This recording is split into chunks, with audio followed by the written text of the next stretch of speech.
Oke, baik saudara-saudara, kita akan melihat satu bagian firman Tuhan yang kita akan lihat dari Matius pasal 9 ayat 35 sampai 38 ya. Tadi kita lihat bagian firman Tuhan ini.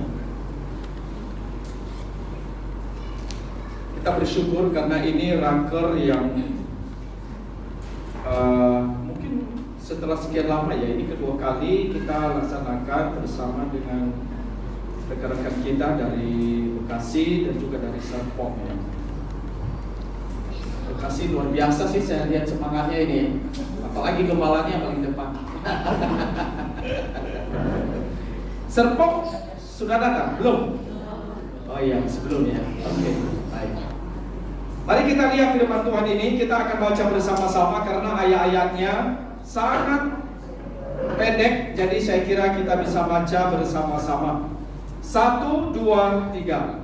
Demikianlah Yesus berkeliling ke semua kota dan desa. Ia mengajar dalam rumah-rumah ibadat dan memberitakan Injil kerajaan surga serta melenyapkan segala penyakit dan kelemahan. Melihat orang banyak itu, tergeraklah hati Yesus oleh belas kasihan kepada mereka, karena mereka lelah dan terlantar seperti domba yang tidak bergembala.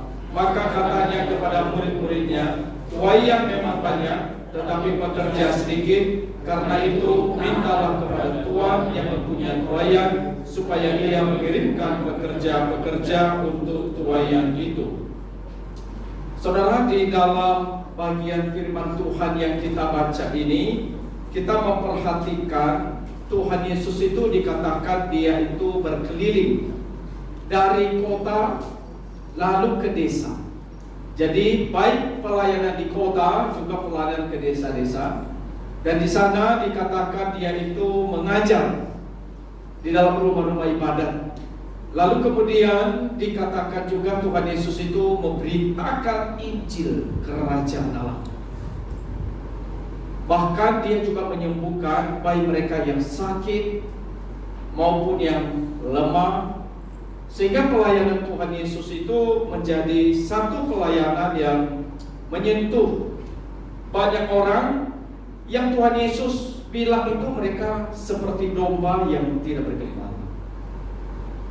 Jadi kalau kita lihat saudara-saudara, salah satu hal yang sangat ditekankan oleh Tuhan Yesus di dalam pelayanan ini adalah terkait dengan berita Injil kerajaan Allah. Saudara, kalau kita perhatikan ya, Tuhan Yesus sebelum Dia mati dan setelah Dia bangkit dari antara orang mati, ada satu pesan yang terus diulang-ulang dan dikerjakan oleh Tuhan Yesus. Dan ini adalah satu pesan yang sangat-sangat penting untuk diperhatikan oleh gereja di masa ini, saudara. Bahkan gereja sepanjang zaman, sepanjang abad.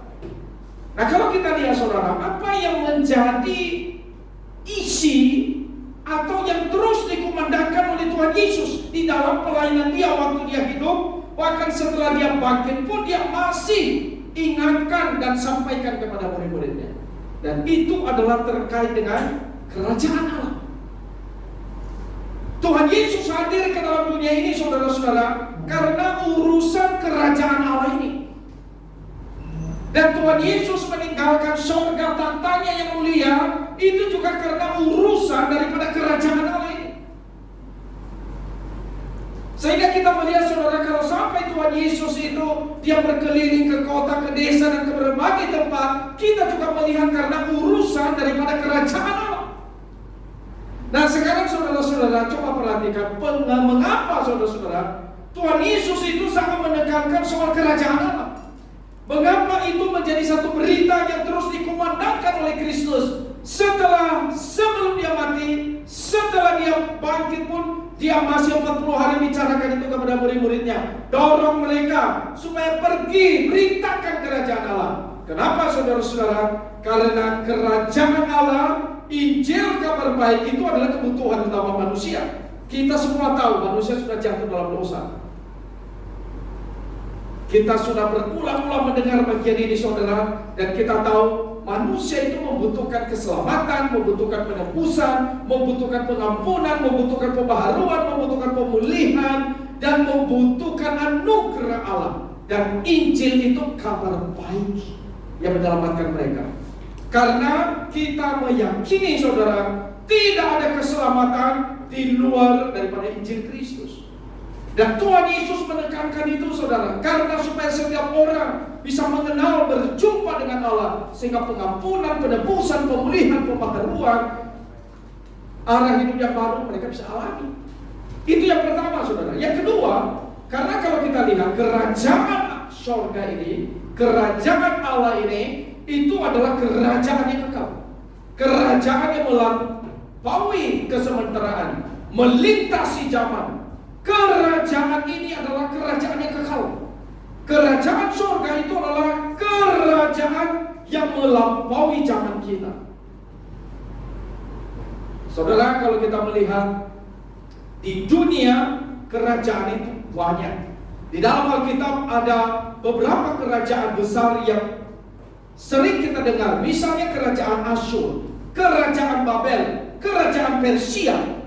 Itu sangat jaya di zamannya saudara-saudara. Termasuk kerajaan Romawi itu terkenal juga mendapat juluki sebagai kekaisaran kuno terbesar di dalam sejarah. Kerajaan Romawi begitu besar. Tetapi saudara perhatikan, kerajaan-kerajaan ini sudah tidak ada lagi di dunia. Kerajaan-kerajaan ini bukan hanya saja rajanya gak ada, tetapi kerajaannya sudah lenyap. Sudah gak ada itu kerajaan Asyur, kerajaan Babel, Persia.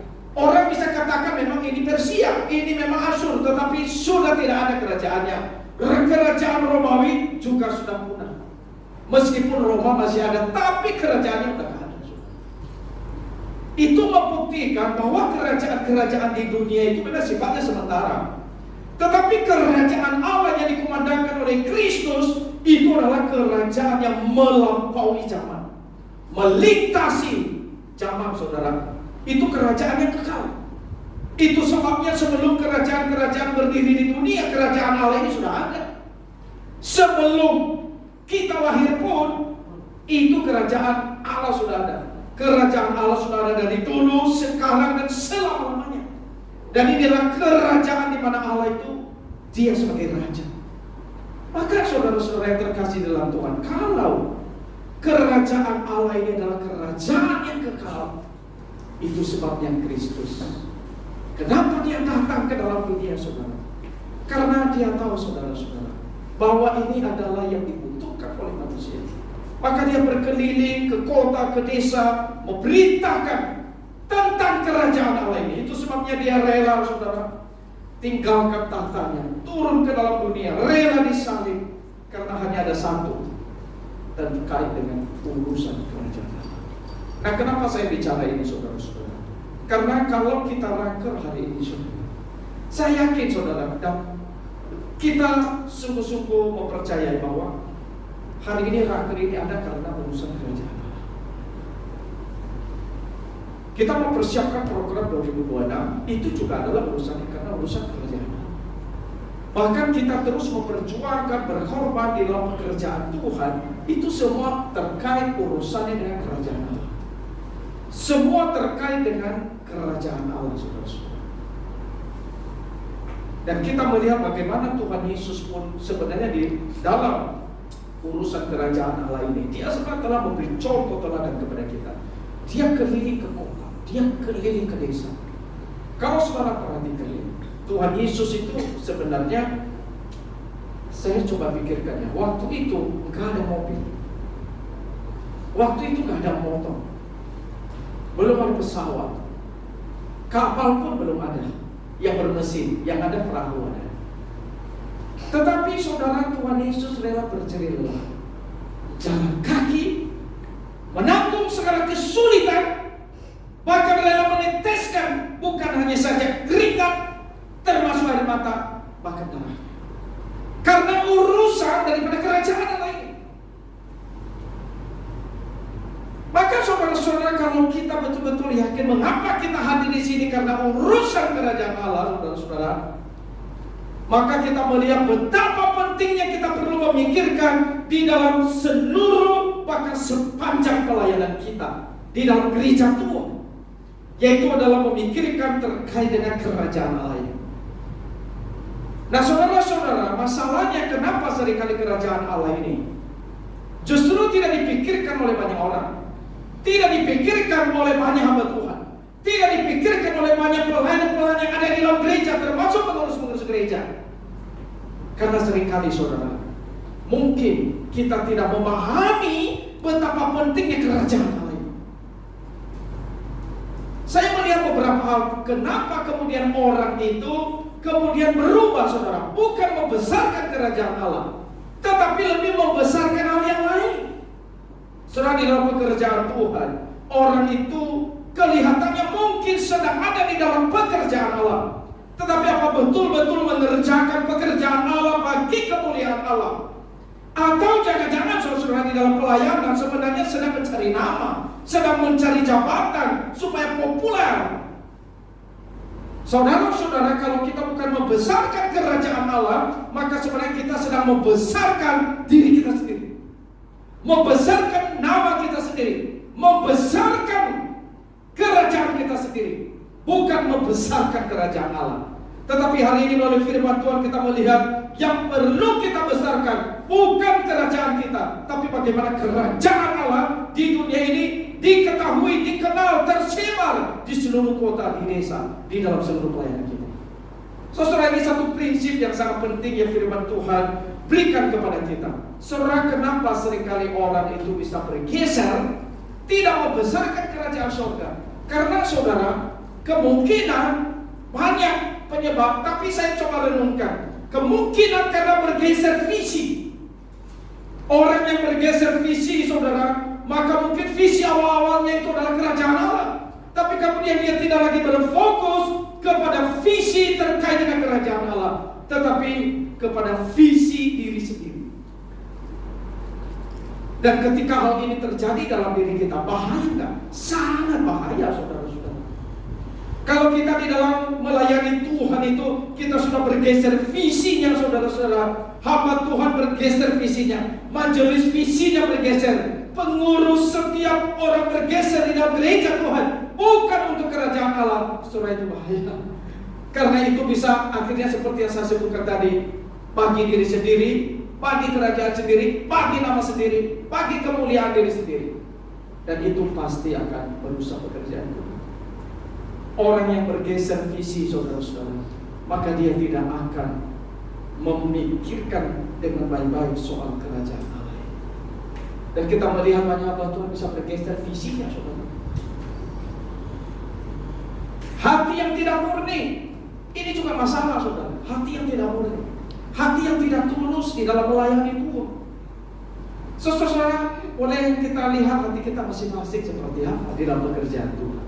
Apakah kita mempunyai benar-benar hati yang murni, hati yang tulus, bahwa saya ini memang mau bekerja untuk kerajaan Allah, saya sedang mau membesarkan kerajaan Allah melalui bidang di mana saya melayani. Saya sedang membesarkan kerajaan Allah dengan hati yang sungguh-sungguh, dengan hati yang tulus. Atau saudara-saudara, saudara sudah tidak mempunyai hati yang tulus, hati yang murni, hati yang betul-betul mau mengerjakan pekerjaan Tuhan. Saudara, kalau itu terjadi saudara-saudara, maka kita sudah berbeda dengan Kristus. Mungkin saudara akan mulai melihat pelayanan ini justru membebani hidup saudara. Pelayanan itu menjadi sesuatu yang bukan bikin saudara suka cita, bikin saudara kecewa, bikin saudara sakit hati, bikin saudara akhirnya meninggalkan gereja.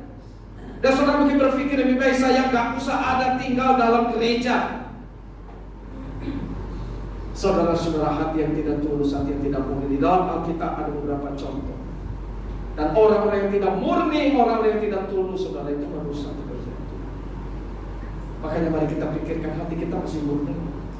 Saudara, tidur di dalam dosa. Orang yang tidur di dalam dosa, saudara, ini orang-orang yang memang membiarkan dosa menguasai hidupnya, sehingga tidak lagi memikirkan terkait dengan kerajaan Allah. Tapi saudara, mari kita lihat ya, Tuhan Yesus di dalam pelayanan, apakah saudara yang menjadi motivasi terbesar dia? Apakah kerajaannya sendiri, atau diri dia sendiri, atau siapa? Saudara, di dalam ayat yang tadi kita baca ya, kita bisa melihat ya, di dalam ayat yang 36 itu dikatakan, melihat orang banyak itu tergeraklah hati Yesus oleh belas kasihan kepada mereka. Saudara, apa yang mendorong Kristus begitu semangat, begitu giat, begitu berkorban, bahkan begitu menyala-nyala bagi pekerjaan kerajaan Allah ini? Saudara, karena hatinya penuh dengan belas kasihan, hatinya penuh dengan cinta kasih, hatinya penuh dengan dorongan cinta kasih yang melimpah untuk mau melayani, saudara. Maka kalau kita melihat motivasi tertinggi dan terbesar di dalam mengerjakan pekerjaan Tuhan, itu adalah cinta kasih. Cinta kasih, saudara. Itu motivasi terbesar kita di dalam melayani. Cinta kasih itu adalah sesuatu hal yang sebenarnya semestinya menggerakkan setiap hati kita, anak-anak Tuhan. Cinta kasih itu harus yang menggerakkan kita, sehingga waktu kita melayani, saudara-saudara, bukan memberatkan kita, tapi menghadirkan sukacita. Karena semua pelayanan kita kerjakan dengan kasih. Tapi kalau saudara melayani tidak lagi dengan kasih, maka saudara melayani itu berat. Kalau saudara yang punya anak, saudara menggendong anak, walaupun dia nangis, dia merengek-rengek, saudara tetap kasihi dia, sayangi dia, saudara gendong dia, saudara betul-betul karena cinta kasih rela berkorban, membesarkan dia sampai dia besar, sampai dia kuliah. Ada rela berkorban sebagai orang tua. Karena apa? Ada kasih. Saudara tidak melihat itu sebagai beban. Saudara tidak melihat itu sebagai kekecewaan, karena saudara dipenuhi oleh kasih. Meskipun anak itu mengecewakan Anda masih tetap mengasihi dia. Karena apa? Anda punya cinta kasih. Beda dengan pembantu, ketika dia menggendong anak Anda, ketika nangis dia pasti akan, banyak pembantu kasih aja obat penenang, kasih aja dia permen, kasih aja dia nonton, kasih aja apa, yang penting dia gak mau peduli anak ini mau sehat mau baik atau apa, yang penting dia yang happy. Karena dia merasa ini berat, karena gak ada kasih, saudara. Nah, saudara, sesuatu yang kita kerjakan dengan motivasi karena ada kasih, saudara-saudara, itu tidak akan membuat kita mundur, membuat kita kecewa, membuat kita patah semangat. Justru karena ada kasih membuat kita terus menyala-nyala, saudara-saudara. Kita akan mengerjakan dengan sepenuh hati kita, sama seperti yang dikerjakan oleh Kristus. Maka sekarang, saudara-saudara, mari kita koreksi hati kita masing-masing. Apakah kita punya cinta kasih seperti hati Kristus? Kristus melihat orang yang lain itu mereka seperti lelah, terlantar, tidak bergembala, sehingga hatinya digerakkan oleh kasih, dan dia melayani. Dan kasih inilah yang telah membawa Kristus hingga naik ke atas sana. Kasih inilah yang membuat Kristus dia berkorban sampai tuntas demi kita. Saudara, semestinya kasih ini yang juga memenuhi hati kita. Kenapa kita ada di sini? Kenapa kita melayani?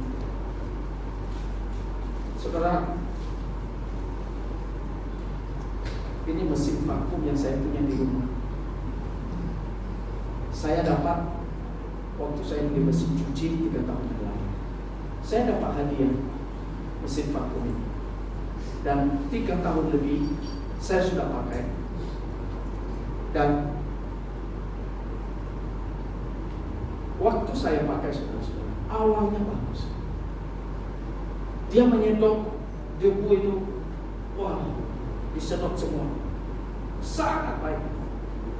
Tapi kemudian, saudara-saudara, belakangan saya lihat kenapa kok gak bisa sedot, suka mati sendiri mesinnya. Saya gak paham, saya gak ngerti. Lalu kemudian, saudara-saudara, hari Selasa yang lalu, saya coba bongkar. Saya coba lihat mana yang bisa dibongkar, saya akan bongkar. Waktu saya bongkar, saudara, ternyata di pegangan yang atas itu, di bawahnya itu bisa dibuka. Dia punya di dalamnya itu ada satu busa. Busa itu ini penahannya ini ada di sini.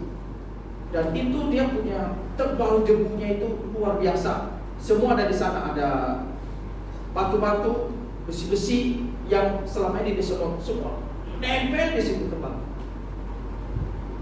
Saya berpikir, oh mungkin ini masalahnya. Akhirnya saya bersihin, saya cuci.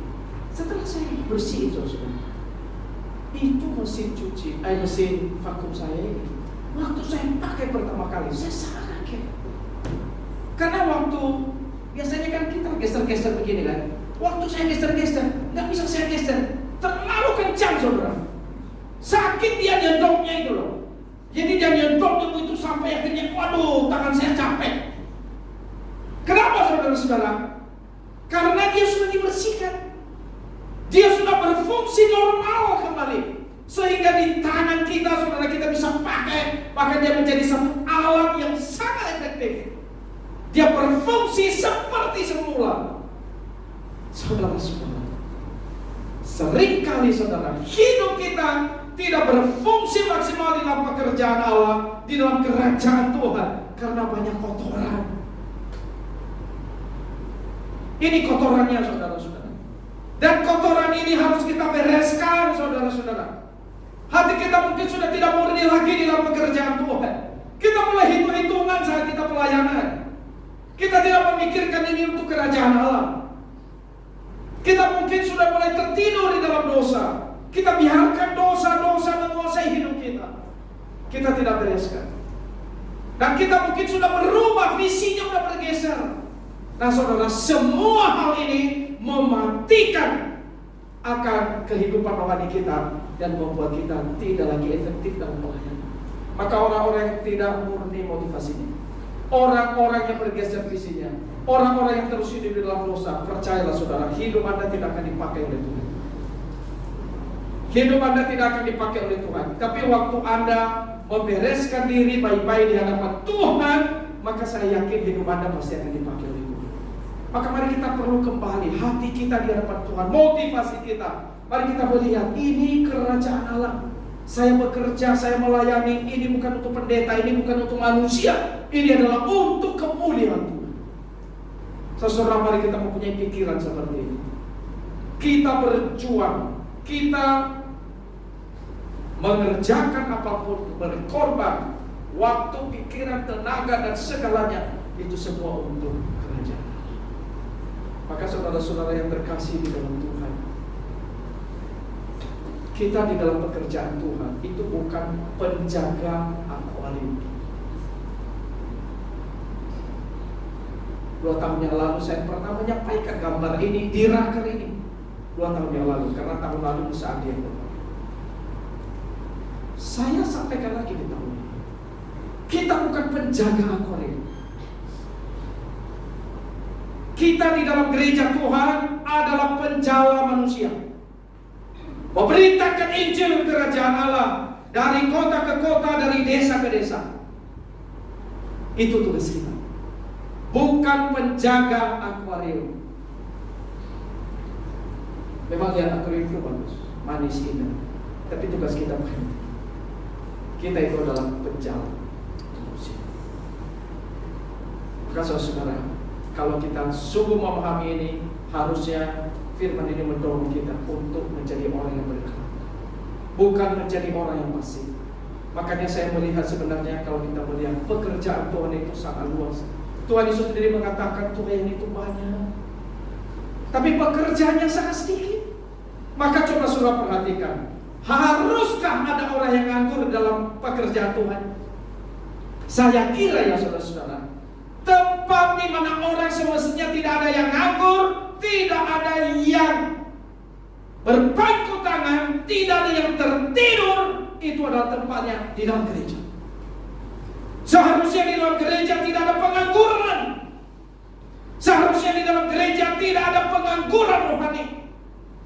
Harusnya orang-orang yang bekerja melayani demi kerajaan Allah. Kenapa saudara-saudara? Karena tuanya banyak, pekerjaannya sangat sedikit. Tapi mengapa di dalam gereja itu banyak orang nganggur? Mengapa banyak orang seperti tidak tahu dia mau kerja apa, saudara-saudara? Nah saudara-saudara, inilah PR kita. Tuhan Yesus bilang minta kepada Tuhan supaya dia mengirimkan pekerja lebih banyak. Pekerjaan Tuhan ini banyak sekali. Maka kalau kita tahu ada pekerjaan Tuhan, maka saudara mari kita berdoa kepada Tuhan, meminta kepada Tuhan. Karena kita melihat saudara, doa Tuhan bekerja menggenapi kehendaknya seringkali melalui doa kita. Dan saya berharap setiap kita yang ada di sini adalah jawaban dari doa-doa orang-orang yang pernah mendoakan pekerjaan Tuhan. Amin. Pastikan bahwa Anda adalah bagian atau jawaban dari doa-doa orang yang pernah meminta supaya Tuhan kirimkan pekerja untuk ladang ini. Dan kita sekarang yang sedang ada di ladang Tuhan, mari meminta kepada Tuhan supaya Dia mengirim lebih banyak untuk melayani Tuhan. Demi kerajaan Allah, saudara, mari kita bekerja demikian. Demi kerajaan Allah, mari berdoa lebih besar. Demi kerajaan Allah, demi pekerjaan Tuhan yang luas ini, mari saudara, kita bekerja demikian lebih keras lagi. Tuhan Yesus Dia berkeliling dari kota ke kota, dari desa ke desa, serang Dia melayani dengan luar biasa. Saya berharap kiranya spirit dan semangat dari Kristus boleh memobatkan hati kita masing-masing, sehingga tidak ada yang mundur, tidak ada yang mengeluh, tidak ada yang mau merasa pekerjaan Tuhan ini berat. Saudara, kalau Anda merasa kok makin hari makin berat, kok makin hari mungkin ada kecewa, Anda mungkin akhirnya patah hati, saudara, bukan pekerjaan Tuhan yang salah. Anda telah mempunyai perspektif yang salah. Mungkin seperti yang tadi saya bilang, visi Anda bergeser, hati Anda sudah tidak murni, atau mungkin Anda hidup di dalam dosa, atau hal-hal yang lainnya. Kalau Anda hatinya dipenuhi oleh kasih, pasti Anda melihat pelayanan itu satu sukacita. Maka di dalam pelayanan kita yang akan kita laksanakan ke depan, saudara, saya berharap semangat kita bukan berkurang, tapi bertambah. Spirit kita bukan makin kendor, tetapi menyala-nyala. Karena kita hari ini memikirkan 2026, meskipun memang saudara ke depan yang kita hadapi kita belum tahu seperti apa, tapi mari kita meyakini Tuhan yang akan pimpin dan menggenapi setiap kehendaknya melalui kita. Saudara, saya akan menyampaikan terkait dengan hal yang kita pikirkan di dalam pekerjaan Tuhan di gereja kita. Nah, saudara, saya akan membagikan kepada kita, ya, apa yang menjadi strategi di dalam pelayanan kita 2026 dan seterusnya. Bagaimana kita ini selama 5-10 tahun ke depan. Bahkan saya memberikan satu map terkait dengan gereja kita ke depan.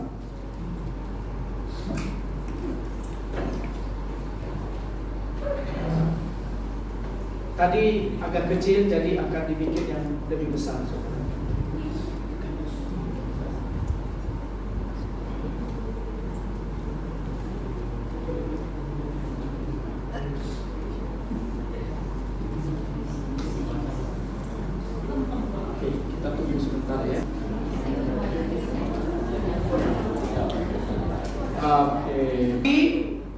Perencanaan pemuridan di GKK.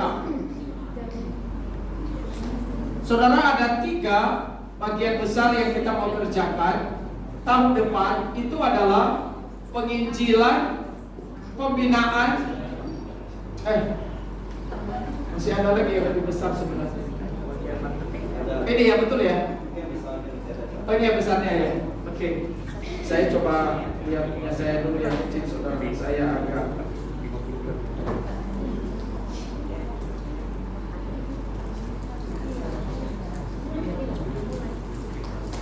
ya, oke. Jadi saudara, ada 3 hal yang menjadi strategi kita. Yang pertama itu penginjilan, pembinaan, dan fasilitas penunjang, ya. Ini saudara. Nah, kita akan melihat, ya, khususnya yang pertama itu adalah terkait dengan penginjilan. Penginjilan yang akan kita lakukan nanti ada 3 hal, yaitu adalah ada family ministry, ada community ministry, dan ada personal ministry. Jadi family ministry ini adalah terkait dengan pelayanan kepada keluarga-keluarga, saudara, penginjilan kepada keluarga. Dan itu kita laksanakan melalui pelayanan Christmas Carol, melalui Imlek Carol, melalui pelayanan suka, dan ada juga pelayanan duka cita. Ya, jemaat, keluarga jemaat yang meninggal. Nah, kita pakai momen ini. Jadi ini sangat berbasis kepada family ministry, pelayanan kepada keluarga. Makanya khususnya misalnya di dalam Christmas Carol tahun ini kita menargetkan 50 keluarga kita akan menangkan. Jadi kita fokus seperti firman Tuhan ini juga memberitakan Injil Kerajaan Allah. Penginjilan yang kedua yaitu adalah melalui community ministry. Ini komunitas yang lebih besar, dan itu misalnya perayaan Natal, Christmas celebration, Imlek celebration, Family Day, KKR atau retret. Nah, ini yang kita kerjakan di dalam pelayanan penginjilan, memberitakan kabar baik Kerajaan Allah ini dalam ruang lingkup lebih besar. Dan ada yang personal, jadi tadi ada keluarga, ada yang lebih besar, dan sekarang yang personal. Itu adalah melalui pembesukan, kemudian melalui MC Kuadrat yang sedang kita kerjakan kepada orang tua Alitea. Itu Contoh Robin sedang fokus di dalam menggarap soal MC Kuadrat ini. Kemudian ada pelayanan doa bagi anak sekolah yang kami hamba-hamba Tuhan itu suka melakukannya di sini, saudara. Biasanya tiap akhir semester gitu. Nanti di semester ini ada lagi ya. Kemudian saudara, ini yang soal penginjilan, soal menjangkau jiwa-jiwa yang baru. Kemudian saudara-saudara, itu terkait penginjilan. Yang kedua ini terkait dengan pembinaan, yaitu adalah membina jemaat di dalam iman mereka. Nah, terkait dengan pembinaan, kita bagi tiga lagi. Itu ada yang rutin, ada yang temporal, dan ada yang bertahap gitu ya. Ini tahapan pembinaan maksudnya, sorry. Nah, kita lihat yang rutin dulu. Yang rutin yang biasa kita lakukan. Ini kan bagian dari pemuridan, pembinaan, ibadah umum ya, IKU, kebaktian umum. Kemudian ada ibadah di persekutuan masing-masing, di komisi, di sekolah minggu, di youth, kita sekarang baru merintis lagi marriage enrichment. Kemudian ada komisi wanita, ada usia indah. Nah, ini rutin saudara, berjalan terus. Ada yang tiap minggu, ada yang sekali sebulan, ada yang 2 kali sebulan. Tapi kita kerjakan ini rutin. Spiritual formation setiap hari Rabu terus berjalan. Persekutuan doa, kering group.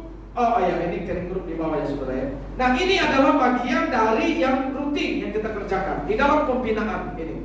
Kemudian sifatnya yang temporal saudara-saudara, atau yang kondisional. Misalnya kayak kering group, karena kering group ini kita tidak lakukan untuk sepanjang tahun, maksudnya sampai bertahun-tahun tidak. Ini sifatnya lebih temporal, kondisional. Nah, kita targetkan 1 tahun. Nanti misalnya kalau semangat lagi, kita akan 2 tahun tambah ya, 2 tahun. Nah, katekisasi ini juga kita laksanakan masih temporal, tapi dari yang sudah berjalan sih ini sebenarnya juga rutin ya saudara-saudara. Jadi bisa rutin, bisa temporal juga dengan katekisasi. Konseling pranika ini juga bagian dari pembinaan. Kemudian kelas pembinaan persiapan pelayanan. Sebagian saudara juga sudah mengikuti kelas ini. Ini juga bagian daripada pelayanan kita. Kemudian diskusi konten teologi.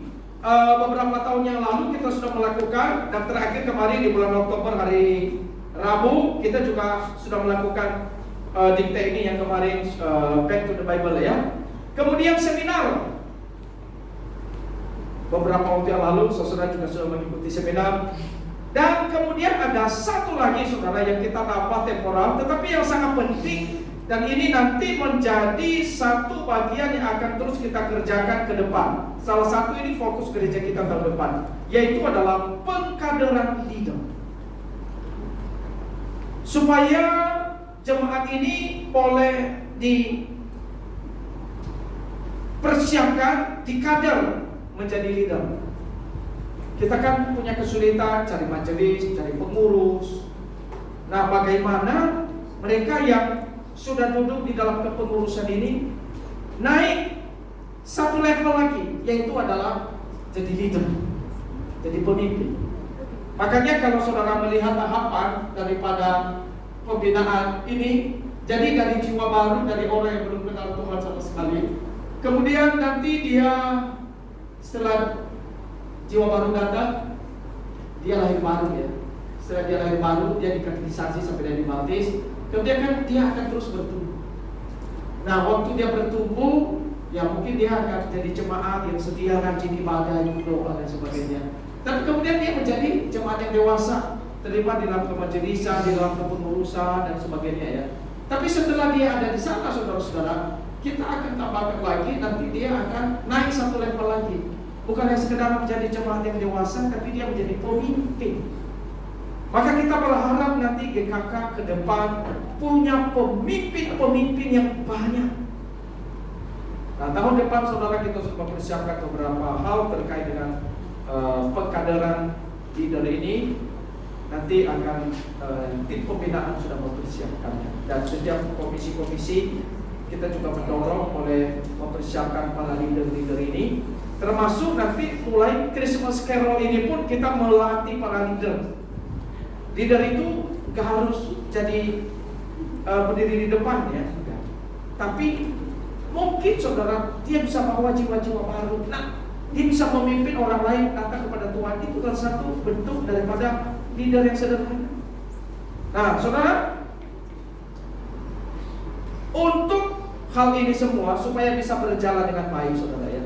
Kalau kita melihat tadi itu dari penginjilan dan pembinaan ini, kalau kita melihat saudara GKK ini di dalam perjalanan pelayanannya itu memang terus mengalami pertumbuhan yang luar biasa. Misalnya ya saudara, ini ruangan ini 2 atau 3 tahun yang lalu ya misalnya, 3 tahun lalu ya. 3 tahun yang lalu saudara, ruangan ini itu hanya sampai tiang yang saudara lihat, tiang yang di belakang ini ya. Dan waktu itu sudah diisi oleh 70-80an orang di dalam ruangan ini. Nah, coba saudara bayangkan diisi dengan orang segitu banyak, ruangannya cuma segini kan. Lalu kemudian kita geser ke belakang lagi.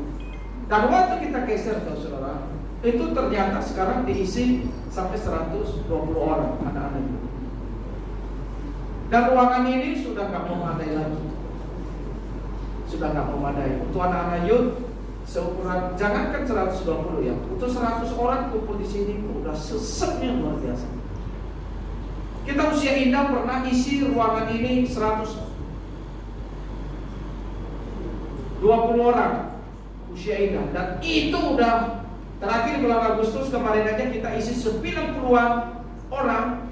Wah, itu udah artinya saudara, kita butuh fasilitas. Karena gereja ini terus bertumbuh. Dan kita tahu saudara, sekolah minggu terus mengalami pertumbuhan, youth terus bertumbuh, di KU terus bertumbuh, komisi Usia Indah, komisi wanita. Kita melihat banyak pertumbuhan yang sekarang terus terjadi di dalam gereja kita, termasuk ME yang baru kita rintis juga. Dan ke depan kita terus menjangkau jiwa lebih banyak. Kita sudah bikin strategi. Nah saudara, kita butuh tempat. Boleh dimunculkan fasilitas penunjang kita. Ini dia saudara, kita butuh fasilitas penunjang pemuridan. Kita butuh ruang ngopi. Nah itu sebabnya nanti saudara kalau perhatikan, itu kan ada sayap di depan nih, di parkiran itu yang kita tutupkan ngopi itu. Rencananya nanti yang model ke depan ini, kalau Tuhan kehendaki juga sampai ke sini, itu semua kita coba.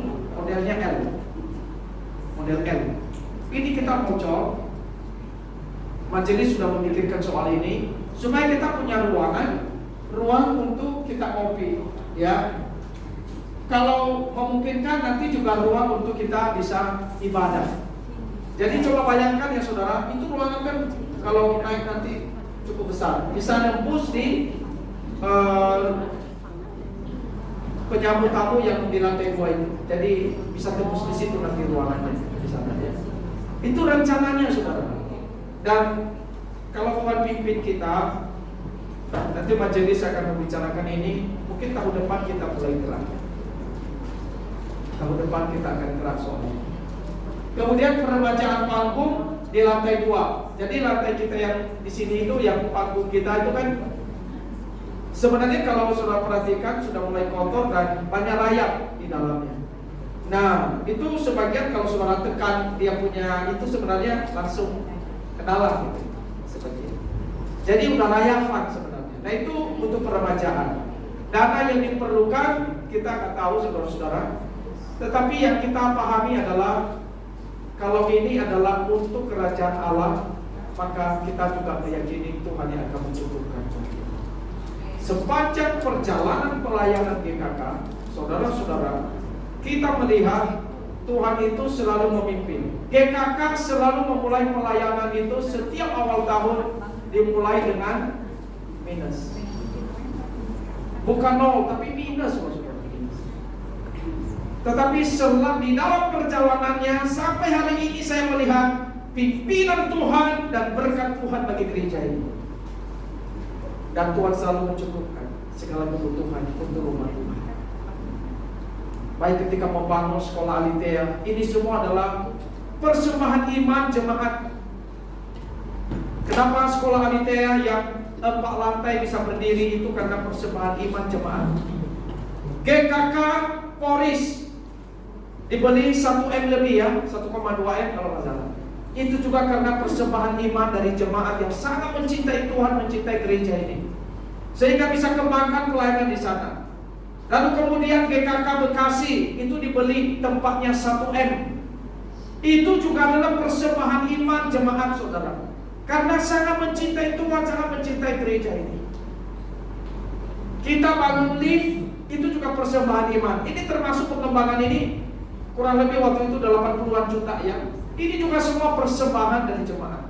Dan kita sangat bersyukur kepada Tuhan, kita sekarang sedang mengembangkan pelayanan di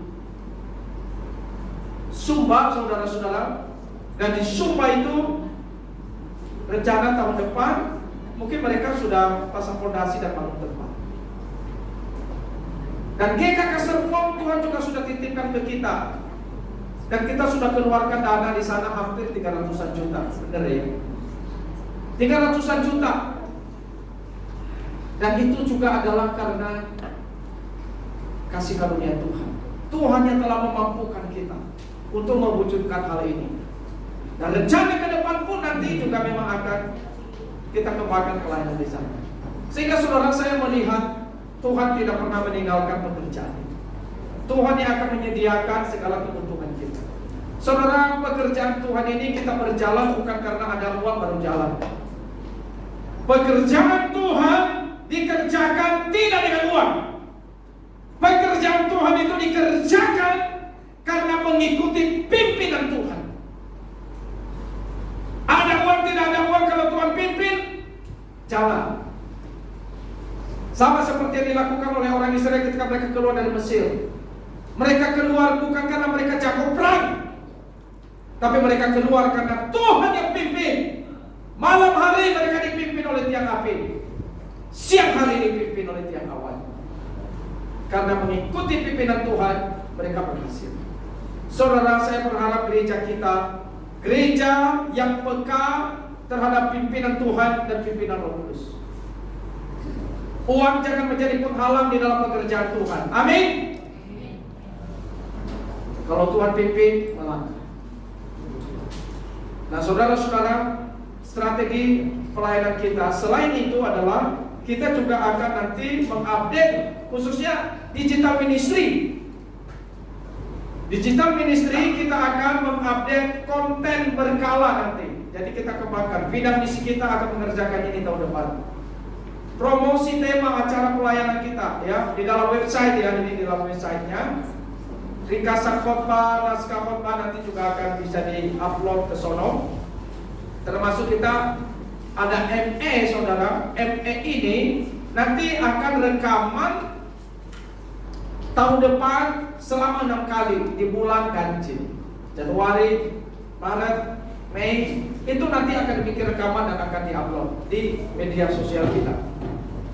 Promosi tema acara kita, cuplikan khotbah, update konten setelah acara, nah itu semua nanti di media sosial. Karena kita tahu media ini tidak bisa kita tinggalkan, itu sudah menyatu dengan kehidupan manusia di zaman ini. Jadi kita juga coba kabarkan kebenaran di sana. Tadi saya baru khotbah di GIA Jatinegara. Saudara, waktu tadi saya khotbah, mereka juga ada YouTube seperti kita di KU. Tetapi saudara, mereka juga ada satu handphone ditaruh di samping kayak di gitu tuh, dari samping. Saya tanya ini apa? Ini buat TikTok. TikTok, live TikTok. Nah, tim media kita tahun depan mana tim media? Oh iya nih. Tim media kalau bisa live TikTok, IG, Facebook, YouTube semua bisa live. Nanti HP nggak usah, banyak yang sumbang ntar HP. Di rumah ini banyak HP nganggur-nganggur sumbang. HP yang kita pakai hari ini disumbang saudara, itu disumbang oleh Anton, masih cukup bertahan A71 Samsung. Nah saudara-saudara, kita berharap nanti akan bertambah ya. Kita berharap media sosial kita ini. Yang kedua saudara-saudara, itu adalah terkait dengan pos GKK Bekasi. Nah ini strategi kita. Nah GKK Bekasi kita bersyukur. Yang pertama saudara-saudara, kita nanti rencana kurang lebih itu kan kita targetkan 5-10 tahun. Kalau bisa sih 5 tahun nanti kita mendewasakan pos PI Bekasi ini. Nah saudara-saudara, kita bersyukur ya dengan kehadiran dari Pendeta Hinde dan istri yang nanti akan menggembalakan di GKK Bekasi, dan mereka akan start mulai Januari ini menggantikan Pak Nathan, di mana nanti Pak Nathan kita akan kasih apresiasi di tanggal 12 ya, 12 Januari sekaligus peneguhan kepala sidang di sana. Kita minta Pendeta Hilda dan istri boleh berdiri dulu, mungkin rekan-rekan belum tahu. Nah ini Pendeta Hilda dan istri yang nanti akan melanjutkan penggembalaan di sana. Dan kita berharap di dalam penggembalaan beliau nanti jemaat ini bertumbuh, didewasakan, dan juga jemaat ini makin menuai jiwa-jiwa lebih banyak. Tentunya pelayanan Pak Nathan juga luar biasa selain di Bekasi. Karena selama bertahun-tahun ini Pak Nathan yang bisa menerobos tembok Yeriko.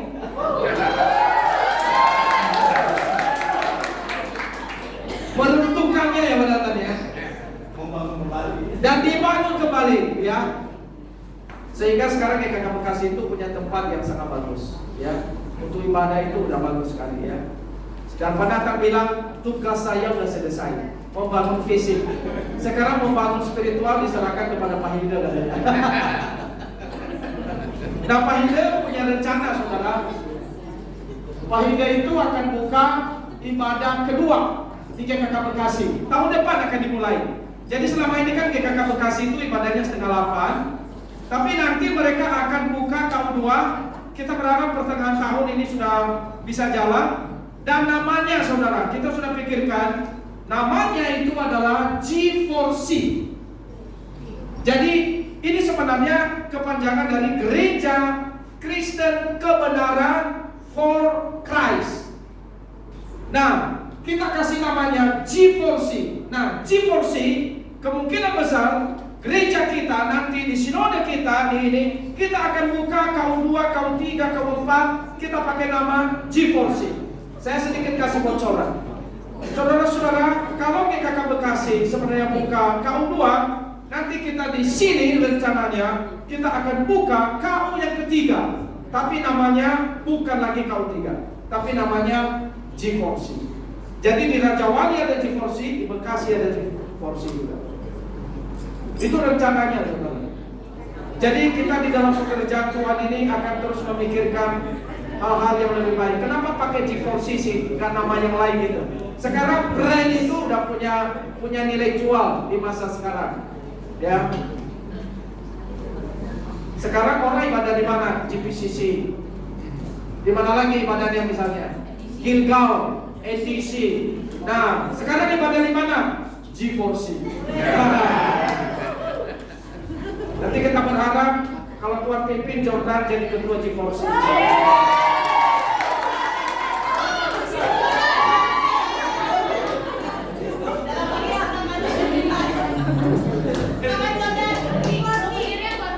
Kita ada berencana mau bukan KU3 tapi G4C. Jadi kalau buka jam 7 pagi, ini KU1 digeser ke 7:30 jadi jam 7, KU2 dari jam 10 ke jam 9. G4C-nya jam 11 siang. Itu rencananya saudara. Dan ini masih tahap panjang, tapi kita sedang mengumpulkan ini dan kita akan buka itu. Ya. Itu GKK Bekasi. Kemudian GKK Serpong saudara. GKK Serpong tentunya mereka sudah punya strategi dalam penjangkauan jiwa. Juga nanti ada pembelian tempat ibadah. Nah ini memang masih dikumpulkan karena masih dalam proyek bidang misi. Nanti kita mendengar bagaimana mereka mempresentasikannya ya. Pasti mereka sudah punya target dan proyek untuk ini. Tapi ini target kita saudara-saudara ya. Pembelian tempat di di Serpong itu juga jadi poin doa kita. Tapi yang paling utama itu adalah bagaimana menjangkau jiwa. Ya, itu yang tentunya nanti kita berharap semua bisa berjalan. Nah, saudara, ini terkait dengan gereja kita, mari kita doakan bersama-sama supaya apa yang menjadi strategi perencanaan di dalam pelayanan kita ini bisa berjalan dengan baik. Dan kita meyakini kalau kita punya hati memang tujuannya untuk kerajaan Allah, saya juga yakin Tuhan bisa pakai kita. Maka mari kita sehati, sepikir, semangat, dan dengan penuh cinta kasih mengerjakan pelayanan ini dengan penuh sukacita. Amin. Mari kita tutup di dalam doa. Saya meminta